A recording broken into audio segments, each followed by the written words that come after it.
Welcome to Aishwarya YouTube channel. நம்மளோட சேனலில் பார்த்தீங்கன்னா பார்ட் 1 பார்ட் 2 வீடியோவில் டெல்லி சுல்தான்கள் பற்றி போட்டிருக்கோம். பார்ட் 1 வீடியோவில் பார்த்தீங்க அப்படின்னா டெல்லி சுல்தான்களோட இன்ட்ரடக்ஷன் தான் போட்டிருப்போம். ஒரு அவுட்லெட் மாதிரி நம்ம போட்டிருப்போம். இந்த அடிமை வம்சம், கில்ஜி வம்சம், துக்ளக் வம்சம், சையது வம்சம், லோடி வம்சம், அதில் எந்தெந்த அரசு ஆட்சி செஞ்சாங்க அது எல்லாமே ஒரு அவுட்லெட் மாதிரி நான் போட்டிருப்பேன். அப்புறம் பார்த்தீங்கன்னா குத்புதீன் ஐபக் பற்றியும் அதுக்கப்புறம் அவருடைய மகனான இல்துமிஷ் பற்றியும் நம்ம பார்த்துருப்போம். இப்போ இல்துமிஷில் முக்கியமான பாயிண்ட்லாம் என்னென்னா 40 முறையை அறிமுகம் செய்தவரே பார்த்திங்கன்னா இல்துமிஷ் தான். ஓகேங்களா, அந்த 40 முறையை சகல் கானி அப்படின்லாம் சொல்லுவாங்க அப்படின்லாம் நம்ம சொல்லியிருப்போம். குதுப் மினாரை கட்டி முடித்தவரும் இல்துமிஷ் தான். அவர் பார்த்திங்கன்னா டங்கா ஜிடால் அப்படிங்கிற 2 நாணயங்களை வெளியிட்டார். அதில் டங்காங்கிறது வெள்ளி நாணயம், ஜிடால் அப்படிங்கிறது செம்பு நாணயம் அப்படிலாம் நம்ம பார்த்துருப்போம். ஓகேங்களா, இப்போ இல்துமிஷ்க்கு அப்புறம் ரஷ்யா பேகம் வந்திருப்பாங்க. அவங்க தான் ஒரு முதல் பெண் அரசியாக வந்திருப்பாங்க. அவங்கள பற்றி இபின் பதிதா கூட ஆண்களை போல் அவங்க குதிரை மீது சவாரி செய்து கையில் வில் அம்புடன் சவாரி செய்தார் அப்படின்னு சொல்லி மொராக்கோ நாட்டு பயணியான இபின் பதிதா கூட குறிப்பிட்டிருப்பார். ஓகேங்களா, அதுக்கப்புறம் தான் கியாசுதீன் பால்பன் வராரு.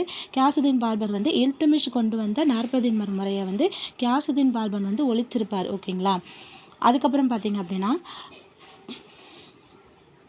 கியாசுதீன் பால்பனோட பையன் தான் கைக்குபாத். ஓகேங்களா, கைக்குபாத் ஒரு திறமையற்ற அரசராக இருப்பார். அவரை வச்சு தான் யார் வருவானா ஜலாலுதீன் கில்ஜி அடுத்த அரச பதவியை ஏற்பார். ஓகேங்களா, இப்போ நம்ம பார்க்க போகிறது என்னன்னா டெல்லி சுல்தான்களில் கில்ஜி வம்சம் தான் பார்க்க போகிறோம். ஓகேங்களா, இப்போ இந்த கில்ஜி வம்சம் எப்படி உருவானது அப்படின்னா இதுக்கு முன்னாடி நம்ம பார்த்தோம் இல்லையா, கைக்குபாத் இருக்கார் இல்லையா, இந்த கைக்குபாத்தோட ஆளுநராக இருந்தவர் தான் இந்த ஜலாலுதீன் கில்ஜி. ஓகேங்களா, அவர் ஒரு திறமையற்ற அரசராக இருந்ததுனால ஜலாலுதீன் கில்ஜி இவர் கைக்குபாத்தை கொன்னுட்டு ஜலாலுதீன் கில்ஜி அவருடைய கில்ஜி வம்சத்தை என்ன பண்ணிடுவார்னா தோற்றுவித்துருவார். ஓகேங்களா, இப்போ கில்ஜி வம்சம் எந்த வருஷத்துலேருந்து எந்த வருஷத்துக்குள்ள அப்படின்னா 1290 to 1320. ஓகேங்களா, இப்போ நம்ம ஜலாலுதீன் கில்ஜியை பற்றி பார்க்கலாம். அதுக்கு முன்னாடி நம்மளோட சேனலை இன்னும் நீங்கள் சப்ஸ்கிரைப் பண்ணல அப்படின்னா ஒரு லைக்கை கொடுத்துட்டு கமெண்ட் பண்ணிவிட்டு சப்ஸ்கிரைப் பண்ணுங்கள் ஃப்ரெண்ட்ஸ்.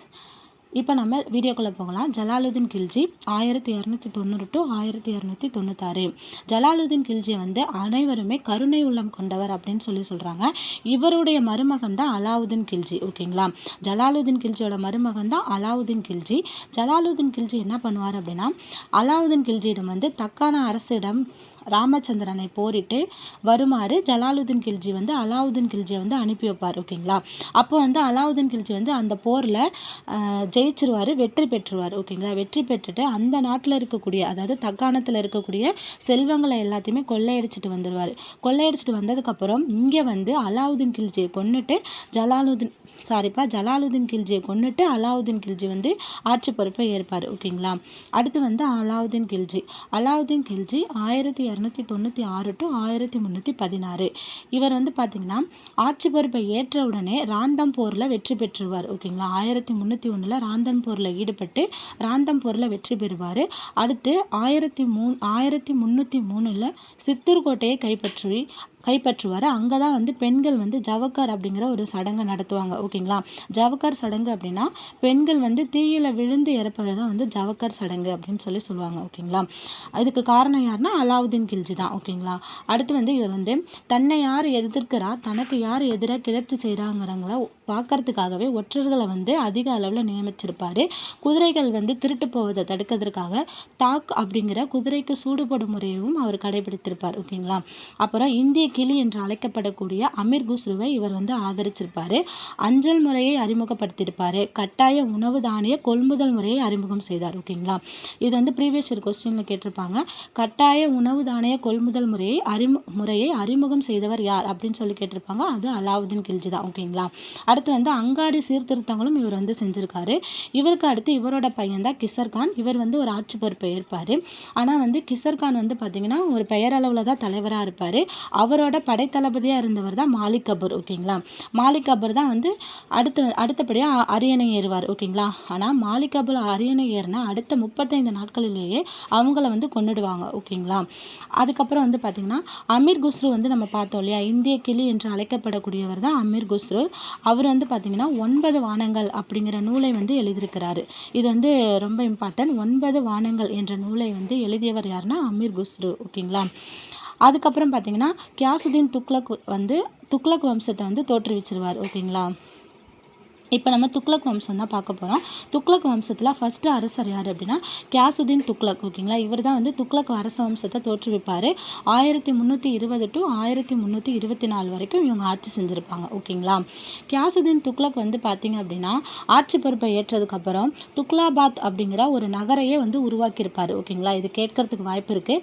துக்லாபாத் அப்படிங்கிற நகரத்தை வந்து உருவாக்குனவர் யார் அப்படின்னா கியாசுதீன் துக்ளக் தான். ஓகேங்களா, அப்புறம் கியாசுதீன் துக்ளக்கோட மகன் யாருன்னா ஜானா கான். ஓகேங்களா, இவரோட இன்னொரு பேர் என்ன அப்படின்னா முகமது பின் துக்ளக். ஓகேங்களா, ஜானா கான் என்று அழைக்கப்படுபவர் யாருன்னா முகமது பின் துக்ளக். ஓகேங்களா, கியாசுதீன் துக்ளக் வந்து ஜானா கானை வந்து காகத்திய அரசரான பிரதாபருத்தரிடம் வந்து போர் புரியறதுக்காக அனுப்பி வைப்பார். ஓகேங்களா, அப்போ வந்து பார்த்தீங்கன்னா முகமது பின் துக்ளக் வந்து பிரதாபருத்தனை வந்து சண்டையிட்டு போரில் வெற்றி பெற்று அங்கே இருக்கக்கூடிய செல்வங்களை எல்லாமே கொள்ளையடிச்சிட்டு வந்துடுவார். பின்பு இங்கே வந்து அவருடைய தந்தையை கொண்டுட்டு இவர் வந்து அடுத்தபடியாக அரியணை ஏறிடுவார். ஓகேங்களா, இப்போ வந்து முகமது பின் துக்ளக் வந்து எப்படி ஆட்சி செஞ்சாருங்கிறத பார்க்க போகிறோம். முகமது பின் துக்ளக் 1324 to 1351. ஓகேங்களா, முகமது பின் துக்ளக் வந்து ஆட்சி பொறுப்பை ஏற்ற உடனே தலைநகரை வந்து டெல்லியிலேருந்து தேவகிரிக்கு வந்து மாற்றியிருப்பார். ஓகேங்களா, தேவகிரிக்கு இன்னொரு பேர் தான் வந்து பார்த்திங்கன்னா தௌலதாபாத் அப்படின்னு சொல்லுவாங்க. ஓகேங்களா, முகமது பின் துக்ளக் தான் தலைநகரை டெல்லியிலேருந்து தேவகிரிக்கு வந்து மாற்றியிருப்பார். ஓகேங்களா, அடுத்து வந்து இவரை வந்து பார்த்திங்கன்னா எல்லாருமே நன்கு கற்றறிந்தவர் அப்படின்னு சொல்கிறாங்க. ஓகேங்களா, ஆனால் இபின் பதுதா வந்து இவரை பற்றி ஒரு கூற்று என்ன சொல்கிறாங்க அப்படின்னா இவர் வந்து டெல்லியிலேருந்து தேவகிரிக்கு வந்து தலைநகரை மாற்றிருப்பார் இல்லையா, ஆனால் வந்து தேவகிரியிலேருந்து சரியாக நிர்வாகம் வந்து என்ன பண்ண முடியாது. ஓகேங்களா, அதனால் மறுபடியும் என்ன பண்ணுவார் அப்படின்னா அந்த முடிவுலேருந்து பின்வாங்கி தேவகிரியிலேருந்து எல்லாரையுமே கூட்டிக்கிட்டு மறுபடியும் டெல்லிக்கு வந்துடுவார். ஓகேங்களா, அப்போ வந்து இது இபின் பதுதா என்ன கூற்று சொல்கிறார் அப்படின்னா தேவகிரியிலேருந்து திரும்பி வந்து டெல்லியை பார்க்கும்போது டெல்லி காலியாக இருந்தது அப்படின்னு சொல்லி இபின் பதுதா கூற்று சொல்லியிருக்காரு. ஓகேங்களா, இது ரொம்ப ரொம்ப இம்பார்ட்டன்ட் ஃப்ரெண்ட்ஸ். அதுக்கப்புறம் பார்த்தீங்கன்னா இவர் வந்து நாணயங்களை வந்து அச்சிட்டு வெளியிட்டார். ஆனால் அதே நாணயங்கள் மாதிரி நிறைய டூப்ளிகேட் நாணயங்கள் வந்து செய்ய ஆரம்பித்ததுனால அந்த நாணயங்கள் அச்சிட்ட முறையும் அதையும் வந்து திரும்ப பெற்றிருக்கிறார். ஓகேங்களா, எல்லா நாணயங்களையுமே வந்து திரும்ப அவரே பெற்றிருக்கிறாரு.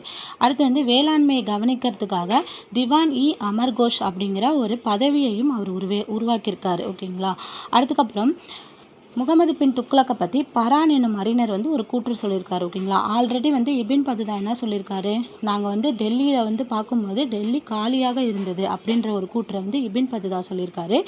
பரான் வந்து என்ன கூற்று சொல்லியிருக்காரு அப்படின்னா முரண்பாடுகளின் மொத்த உருவம் என்று முகமது பின் துக்ளக்கை கூறினார். ஏன்னா அப்படின்னா அவர் வந்து ஃபஸ்ட்டு என்ன பண்ணுவார், ஃபஸ்ட்டு வந்து டெல்லியிலேருந்து தேவகிரிக்கு போவாரா, மறுபடியும் தேவகிரியிலேருந்து டெல்லிக்கு வருவார். அதுக்கப்புறம் நாணயங்களை அச்சிட்டு வெளியிட்டார், மறுபடியும் அந்த நாணயங்களெல்லாம் திரும்ப பெற்றுக்கிட்டாரு.